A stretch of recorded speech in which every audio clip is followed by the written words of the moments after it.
সুস্থ দেহ পরিচ্ছন্ন মন কলুষিত হয় মাদকের কারণ। দর্শক, মাদক একটি সামাজিক ব্যাধির নাম, যার বিস্তার ভয়াবহ আকারে বাড়ছে। শহর কিংবা গ্রাম হাত বাড়ালেই পাওয়া যায় মাদক। এই মাদক বিরোধী সচেতনতা সৃষ্টির লক্ষ্যে দৈনিক ভোরের বার্তা নিবেদিত এশিয়ান টেলিভিশনের বিশেষ আয়োজন সর্বনাশা মাদকে আপনাদের সবাইকে স্বাগত জানাচ্ছি। আমি মাজহারুল আমিন শুভ। দর্শক, মাদকের ভয়াবহতা সম্পর্কে কম বেশি আমরা সবাই জানি। এরপরও কেন এই মরণ নেশায় জড়িয়ে পড়া? চলুন দেখে নিয়ে একটি বিশেষ রিপোর্ট। মাদকের বিষাক্ত ছোবলে আজ নীরব গোটা দেশ।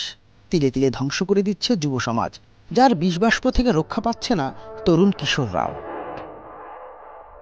কেউ শখের বশে, কেউ মানসিক চাপে, কেউ বন্ধুর পাল্লায় পড়ে জড়িয়ে পড়েন এই মাদকে।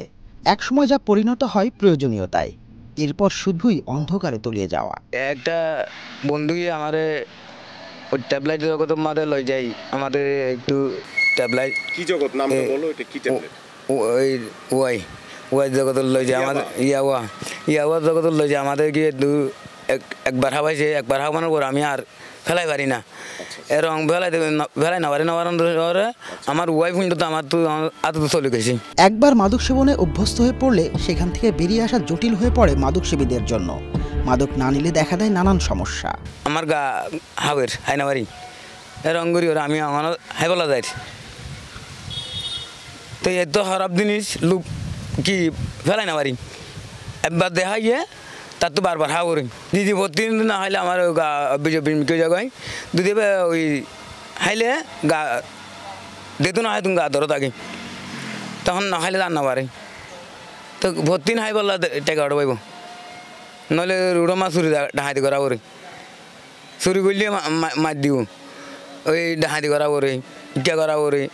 মাদক সেবনের ফলে হিতাহিত জ্ঞানশূন্য হয়ে পড়েন মাদক সেবী, যে কারণে মাদকের টাকা যোগান দিতে জড়িয়ে পড়েন নানান অপরাধে। শিশুরা জাতির ভবিষ্যৎ, তবে রাজধানীর পথশিশুদের দিকে তাকালে হয়তো এই কথার মানে খুঁজে পাওয়া যাবে না। শাহজাহানপুরের রাস্তার আইল্যান্ডের মাঝে ময়লা প্যান্ট, উস্কো খুস্কো চুল, চোখে ঘুম ঘুম ভাব নিয়ে বসে আছে 4 পথশিশু। এদের সবারই বয়স 8 থেকে 12-র মধ্যে। দুপুরবেলা প্রকাশ্যে বসেই পলিথিনের ভিতর ড্যান্ডি ঘাম ঢুকিয়ে ঘ্রাণ নিচ্ছে।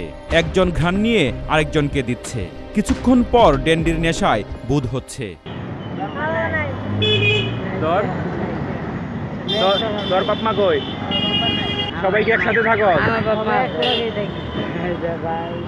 কথা হয় 8 বছরের ইমনের সঙ্গে। সে জানায় সারাদিন টোকাইয়ের কাজ করে, ভাঙারির জিনিস বিক্রি করে ড্যান্ডির টাকা জোগাড় করে। ড্যান্ডি খাওয়া এখন অভ্যাসে পরিণত হয়েছে। টাকা পাস কই? টাকা পাস তুই?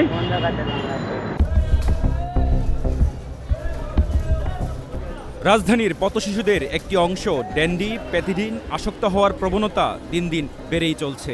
ঢাকা শহরের সর্বত্রই শিশুদের হাতে দেখা যায় পলিথিনে মোড়ানো ড্যান্ডি ঘাম। দল ভেদে টানছে আর বোধ হচ্ছে। এদের একটি বড় অংশই মাদকের টাকা জোগাড় করতে জড়িয়ে পড়ছে চুরি আর ছিনতাইয়ে। রাজধানীর আব্দুল্লাহপুর বাসের জানালা থেকে মোবাইল ছো দিয়ে পালিয়ে যাওয়ার দৃশ্য এটি। ছিনতাইকারীদের শনাক্ত করা হলে দেখা যায় এরা মাদক সেবী। এছাড়া সোনারগাঁও হোটেলের সিগন্যাল, ফার্মগেট, গুলিস্তান, মতিঝিল ও মিরপুর ছিনতাইকারীর হটস্পট হিসেবে পরিচিত রয়েছে। সবগুলো স্পটেই এই ভ্রাম্যমাণ ছিনতাইকারী ছিন্নমূল মাদক সেবী। মাদকের বিষাক্ত ছোবলে তিলে তিলে শেষ করে দিচ্ছে আপনাকে, আপনার পরিবারকে।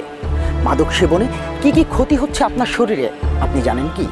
শারীরিক উপসর্গ তার ভিতরে থাকে, যেমন মাদক যদি সে বন্ধ করে তখন শরীরটা চাবায়, কামড়ায়, তার ভিতরে অস্বস্তি লাগে, শান্তি লাগে না, ঘুম ঠিকঠাক মতো হয় না, তার ক্ষুধামন্দা কাজ করে, তার গায়ে গতরে সে বল পায় না, শক্তি পায় না, তার মনের মধ্যে উৎফুল্লতা থাকে না, কর্মস্পৃহা থাকে না, কাজ করার কাজের দিকে বের হওয়ার ইচ্ছে করে না, একটা চোর চোর ভাব কাজ করে, কোনো কোনো ক্ষেত্রে শর্মিন্দা হয়। এই বিষয়গুলো কাজ করে যে একটা মাদকাসক্ত ব্যক্তি যখন মাদক খেতে খেতে মাদকটাকে স্টপ করে, থামিয়ে দেয়। ফলে এই ঝামেলাগুলো থেকে সহজে পরিত্রাণ পায় সে পুনরায় না মাদক খাওয়ার মাধ্যমে। যার কারণে এটাও আরেকটা বাধা তার জন্য চিকিৎসার জন্য যাওয়ার ক্ষেত্রে।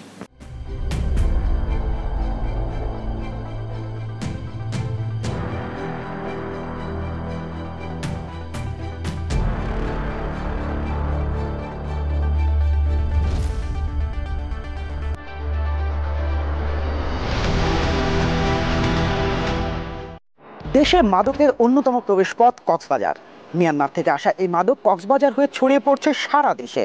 কিন্তু কিভাবে, প্রশাসনই বা কি করছে? চলুন দেখে নিই এ নিয়ে একটি বিশেষ রিপোর্ট।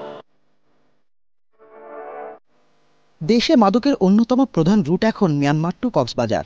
এই রুটে ইয়াবা, আইস সহ ভয়াবহ সব মাদক ঢুকছে দেশে। সেখান থেকে বিভিন্ন মাধ্যমে তা ছড়িয়ে পড়ে দেশের আনাচে কানাচে। বিশাল এক সিন্ডিকেটের মাধ্যমে পরিচালিত হয় মাদক চোরা কারবারি, যেখানে জড়িতের তালিকায় উঠে এসেছে স্থানীয় জনপ্রতিনিধি সহ সহস্রাধিক নাম। তবে মাদক নির্মূলে প্রতিনিয়ত অভিযান পরিচালনা করছে প্রশাসন, আসছে সফলতাও। তথ্য ছিল টেকনাফের নীলা এলাকা থেকে কিছু মাদক সরবরাহকারী এখানে চট্টগ্রাম হয়ে বা দেশের বিভিন্ন অঞ্চলে চলে যাবে, মাদক বহন করবে, এবং সোর্সের দেওয়া সেই তথ্য অনুযায়ী আমরা 3 জনকে প্রথমে আটক করি এবং তাদের দেহ তল্লাশি করি। এক পর্যায়ে আমাদের কাছে সন্দেহ হয় যে হয়তো জুতার মধ্যেও থাকতে পারে। সে পর্যায়ে আমরা এরকম দেখতে পাবেন আপনারা, জুতা আমাদের কাছে যখন মনে হয়েছে যে একটু ফুলা ফুলা ছিল, তো মনে হয়েছে কিছুটা থাকতে পারে। আমরা জুতাটা যখন এভাবে কাটি তখন দেখতে পাই যে এইভাবে সুন্দর করে মাদকগুলো সাজানো আছে। আপনারা এখানে দেখতে পাচ্ছেন, এখানে প্রায় 4টা জুতা আছে, সবগুলো জুতাতেই এইভাবে মাদকগুলো বহন করা হচ্ছিল।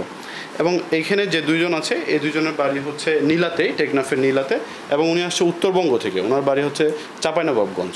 তো তারা, আপনি দেখতে পাচ্ছেন কিভাবে সুকৌশলে বিভিন্ন বাহিনীর চোখকে ফাঁকি দিয়ে সারা দেশে মাদকগুলোকে সরবরাহ করা হচ্ছে। প্রশাসনের এত কড়াকড়ির পরও কেন বন্ধ হচ্ছে না মাদকের বিস্তার? সেই প্রশ্নের উত্তর জানালেন পুলিশের এই কর্মকর্তা। বিভিন্ন পদক্ষেপ কিন্তু গ্রহণ করেছে।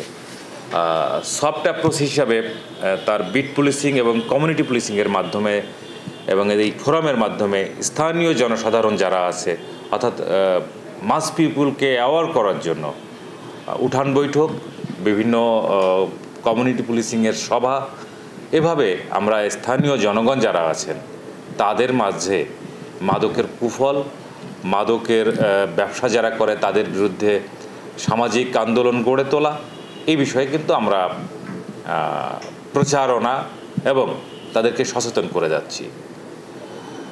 এবং আমার জেলা পুলিশে কর্মরত যে সকল অফিসার এবং ফোর্স আছে, তারা 2টাভাবে এটাকে নিয়ন্ত্রণ করার চেষ্টা করে। একটি হচ্ছে যে ইনফরমেশন কালেকশন করে, অর্থাৎ ইন্টেলিজেন্স লাইড পুলিশিং যেটি, সেটির মাধ্যমে আমরা যে কোনো বিষয় আগে থেকেই আমরা প্রতিরোধ করার চেষ্টা করি যেন বিষয়টি না ঘটে। এবং পরবর্তীতে এর মধ্যেও যদি চোখ ফাঁকি দিয়ে বিভিন্ন সময়ে এই ধরনের ড্রাগ ডিলিংয়ে কেউ জড়িয়ে পড়ে, তাহলে আমরা চেষ্টা করি যে তাদেরকে গ্রেপ্তার করার জন্য, এবং সেই গ্রেপ্তারের মাধ্যমে তাকে বিজ্ঞ আদালতে হাজির করা, তার বিরুদ্ধে মামলা, এবং সেই মামলার সুষ্ঠু তদন্ত শেষে পুলিশ রিপোর্ট আমরা বিজ্ঞ আদালতে দিয়ে থাকি, যেন বিচারের মাধ্যমে তাকে এই দৃশ্যমানভাবে জেলখানায় সহ তার শাস্তিটি প্রচারিত হয়। ফলে স্থানীয় জনসাধারণ যারা আছেন তাদের মধ্যে এক ধরনের আস্থার পরিবেশ সৃষ্টি হয়, এবং এটির একটি কিন্তু ডেমনস্ট্রেটিভ ইফেক্ট রয়েছে, অন্যরা যাতে ভয় পায়। জেলা পুলিশ কক্সবাজার এই কাজটি যে এভিনিউগুলো আছে, প্রত্যেকটি এভিনিউতে গিয়েই কিন্তু করে আসছে। বাংলাদেশের সর্বদক্ষিণের উপজেলা টেকনাফ, এবং এটার এই টেকনাফ উপজেলার চতুর্পাশের মধ্যে 3-5টায় হচ্ছে নদী এবং সাগর বেষ্টিত। তো বরাবরই সবাই বলে থাকে এটা একটা মাদকের হাব। তো আমি যোগদানের পর থেকেই, এবং আমার ইতিপূর্বে যারা ছিলেন অফিসার ইনচার্জ, সবাই এই মাদককে কিভাবে নির্মূল করা যায় এবং মাদক থেকে মানুষকে কিভাবে পরিত্রাণ দেওয়া যায় বরাবরই কাজ করে যাচ্ছেন। আমরাও তার ধারাবাহিকতায় কাজ করে যাচ্ছি। তারই ধারাবাহিকতায় গত ফেব্রুয়ারি মাসে আমরা মাদকের একটা বিশাল চালান উদ্ধার করি। আমরা তথ্য প্রযুক্তির মাধ্যমে যারা এই মাদকের সাথে সম্পৃক্ত তাদেরকে আমরা আইনের আওতায় নিয়ে এসেছি। পাশাপাশি এখানে যারা সচেতন নাগরিক আছে এবং এখানকার যারা নাগরিক আছে তাদেরকে আমরা মাদক থেকে বিরত থাকার জন্য প্রায় সময় আমরা বিট পুলিশিংয়ের মাধ্যমে কমিউনিটি পুলিশিংয়ের মাধ্যমে এখানকার কমিউনিটির কাছে আমরা এই মেসেজটা বারবারে দিচ্ছি। এই মাদক যুব সমাজ থেকে শুরু করে বাংলাদেশের মানুষকে ধ্বংস করে দিচ্ছে। এটা থেকে যদি বাঁচতে হলে সবাইকে একটু সচেতন হতে হবে। এখানে আমরা যারা পুলিশ বাহিনী এবং আমাদের সাথে পাশাপাশি আরও অন্যান্য সংস্থা আছে, বিজিবি, র্যাব, কোস্টগার্ড, মাদকদ্রব্য নিয়ন্ত্রণ অধিদপ্তর, আমরা সবাই একযোগে এই মাদকের বিরুদ্ধে কাজ করে যাচ্ছি। আইনের ফাঁক গলে বেরিয়ে যাওয়া এসব মাদক কারবারিদের বিরুদ্ধে আরও কঠোর পদক্ষেপের পরামর্শ সচেতন মহলের। সর্বনাশা মাদক প্রতিরোধে শুধু প্রশাসক ও সরকারের পদক্ষেপই যথেষ্ট নয়, এর জন্য প্রয়োজন সচেতনতা, প্রয়োজন কঠোর প্রতিরোধ গড়ে তোলা। দর্শক, মাদক বিরোধী এই আন্দোলনে সামিল হবেন আপনিও, সেই প্রত্যাশায় আজ বিদায় নিচ্ছি। দেখা হবে আবারও। সে পর্যন্ত ভালো থাকুন, সুস্থ থাকুন, মাদক থেকে দূরে থাকুন।